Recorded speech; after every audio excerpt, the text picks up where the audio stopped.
Welcome to Help Screen. Now, if you are having problem with Roblox low memory or warning, what you could try to do is just simply go ahead and close some tabs, guys.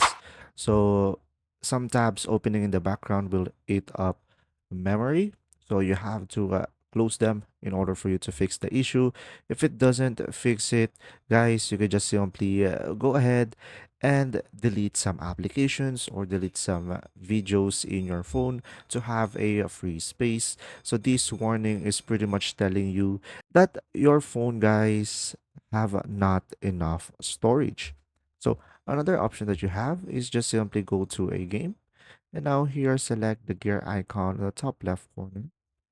Now here you could just simply go ahead and select settings at the top over here, and you should be able to see here graphics quality down below, and you could just simply make sure that it is on the very minimum.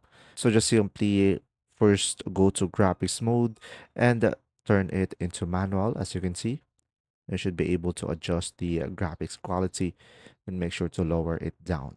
I hope this video helped you understand more. If you do, leave a like and thanks for watching.